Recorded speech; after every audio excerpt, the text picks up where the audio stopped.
샬롬, 주의 평안을 전합니다. 여러분, 편안과 평안의 차이를 아십니까? 공통적으로 몸과 마음이 걱정이 없고 편하고 좋은 상태를 의미합니다. 그런데 편안은 세상에서 주는 것이고요. 편안은 일시적입니다. 그러나 평안은 오직 하나님만이 주실 수 있습니다. 오늘 하루의 삶을 통하여 하나님이 주시는 평안으로 복된 하루 되시기를 소망합니다. 오늘 주시는 하나님의 말씀 같이 나누도록 하겠습니다.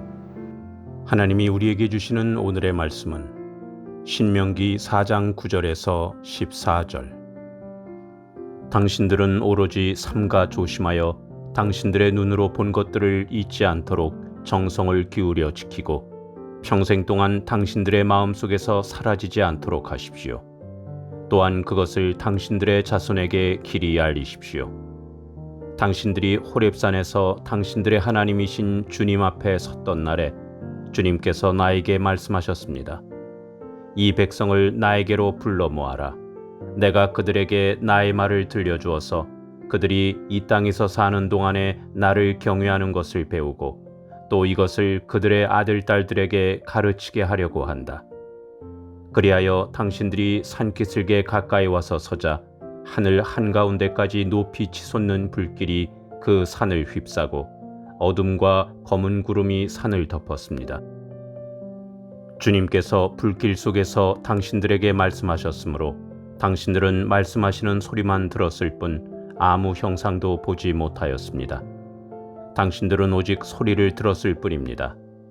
그때 주님께서 당신들에게 지키라고 명하시면서 그 언약을 선포하셨으니 이것이 곧 그가 두 돌판에 손수 쓰신 십계명입니다. 그때 주님께서 나에게 명하시기를 너희가 건너가서 차지할 땅에서 너희가 지켜야 할 규례와 법도를 가르쳐 주라고 하셨습니다. 모세는 이스라엘 백성들에게 호렙산에서 받은 교훈을 잊지 말고 그 교훈이 마음에서 떠나지 않도록 주의하라고 했습니다. 또한 이스라엘 백성은 그들이 하나님으로부터 받은 율법을 그들의 후손들에게도 전해 주어야 하는 사명을 주셨습니다. 하나님은 이스라엘 백성들이 영원토록 이 말씀을 잊어버리지 않도록 그의 후손들에게도 말씀을 알게 하라고 명령하셨습니다. 우리 그리스도인들도 이와 동일한 사명을 받았습니다. 우리 자녀들도 주님의 말씀을 모르는 세대가 되지 않도록 다음 세대에게도 주의 말씀을 전수하고 가르쳐야 합니다. 오늘 말씀을 통하여 기억해야 할 첫 번째는 자녀에게 물려줄 최고의 유산이 하나님 경외하는 법을 가르치는 것임을 잊지 않아야 합니다. 오늘 9절 말씀을 보십시오. 당신들은 오로지 삼가 조심하여 당신들의 눈으로 본 것들을 잊지 않도록 정성을 기울여 지키고 평생 동안 당신들의 마음속에서 사라지지 않도록 하십시오. 또한 그것을 당신들의 자손에게 길이 알리십시오. 10절 말씀도 보십시오. 당신들이 호렙산에서 당신들의 하나님이신 주님 앞에 섰던 날에 주님께서 나에게 말씀하셨습니다. 이 백성을 나에게로 불러 모아라. 내가 그들에게 나의 말을 들려주어서 그들이 이 땅에서 사는 동안에 나를 경외하는 것을 배우고 또 이것을 그들의 아들, 딸에게 가르치게 하려고 한다. 이스라엘 백성들을 향해 자녀들에게 하나님 경외하는 법을 가르치라고 권면하고 있습니다. 그것은 하나님을 경외하는 일이 그들이 잘되고 복받는 길이기 때문입니다. 여러분 생각해 보세요. 인생의 생사화복을 주장하시는 분이 누구십니까? 하나님이십니다. 그러면 당연히 하나님을 경외하는 것이 잘되고 복받는 길이 아닐까요? 사람이 아무리 노력을 하여도 하나님이 허락지 않으시면 결코 인생을 성공적으로 살 수 없습니다. 그러기에 자녀에게 물려줄 수 있는 최고의 유산은 바로 하나님 경외하는 법을 가르치는 것입니다. 잊지 마십시오. 사람을 사람 되게 만드는 최고의 교육은 하나님께 대한 경외심을 가지게 하는 것입니다. 성경은 하나님을 경외하는 것이 지식과 지혜의 근본이라고 가르칩니다. 하나님을 경외하는 것이 인생을 성공적으로 이끌고 행복하게 살 수 있는 출발점이라는 것입니다. 잊지 마세요. 자녀에게 하나님 경외하는 법을 가르쳐 주는 것보다 자녀들에게 더 좋은 유산은 있을 수 없습니다. 자녀들이 잘 되고 행복한 미래가 있는 삶을 살기 원한다면 다른 무엇보다도 먼저 하나님 경외하기를 배우게 해야 합니다. 엘리의 두 아들 홈니와 비느하스는 성경의 불량자로 언급되어 나타납니다. 원어적 의미로는 해로운 존재였음을 알게 합니다. 그 원인이 어디에 있겠습니까? 아버지는 당시의 정치적, 종교적 지도자였는데 왜 그의 아들들은 불량자로 타락하게 되었을까요? 문제는 엘리에게서 찾아야 합니다. 그는 제사장이면서도 아들들에게 하나님 경외하는 법을 가르치지 않았습니다. 오늘 큐티 영상을 함께하는 성도 여러분, 자녀들에게 무엇을 유산으로 남겨주길 원하십니까? 하나님 경외하는 법을 가르치십시오. 나의 대에서 신앙의 고리가 끊어지지 않도록 그렇게 노력하십시오.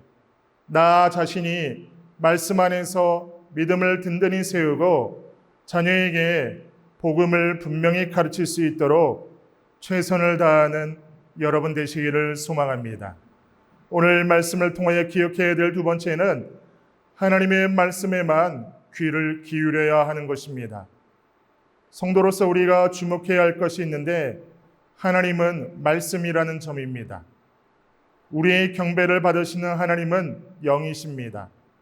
많은 사람들이 만들어 세우고는 신이라 칭하는 형상, 곧 우상들과는 다릅니다. 성도는 하나님을 안 믿는 사람들의 이러한 풍습에 현혹되지 말고 하나님의 말씀에만 귀를 기울여야 하는 것입니다. 신앙생활하면서도 어떤 분들은 눈에 보이는 것, 가시적인 것들에 집중하는 경향이 있습니다. 여기서 신비주의가 나오고 이단과 사이비 종교들이 발생하는 것입니다. 그들은 눈에 보이는 것들을 믿기로 어리석은 사람들의 마음을 빼앗습니다. 그래서 성도가 말씀을 제쳐두고 눈에 보이는 것들에 관심을 기울이게 되면 바른 신앙생활을 할 수가 없게 되는 것입니다. 사랑하는 성도 여러분, 성도인 우리는 때론 가장 귀중한 것을 가볍게 여기는 실수를 범하곤 합니다. 하나님의 말씀인 성경을 멀리한다거나 그 가르침을 무시하는 것이 이에 해당됩니다.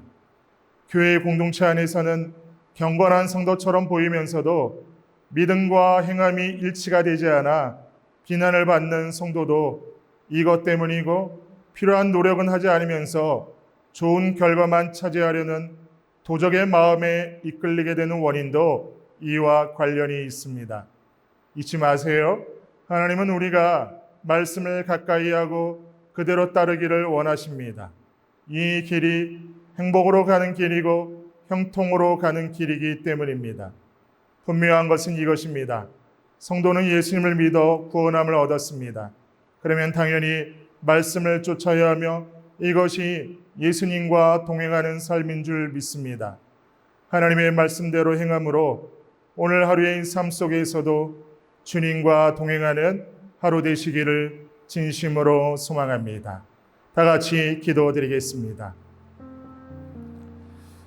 하나님, 우리가 이 땅 가운데서 성도로 살아갈 때 말씀이신 하나님과 늘 언제나 함께하며 동행하며 한순간도 유의 없이 그렇게 말씀과 함께 올곧게 믿음의 길 걸어가는 우리의 믿음 되게 하여 주옵소서. 우리의 자녀들에게도 이 말씀을 힘써 전하기에 부족함이 없는 우리의 신앙의 고백이 되게 하여 주시사 신앙의 연결고리가 자녀들에게까지 이어지게 하여 주시고 결국 신앙의 명문가문으로 오롯하게 서는 우리 가정이 될 수 있도록 하나님 도와 주옵소서. 그렇게 행하실 하나님을 믿고 의지하며 예수님 이름으로 기도드리옵나이다. 아멘.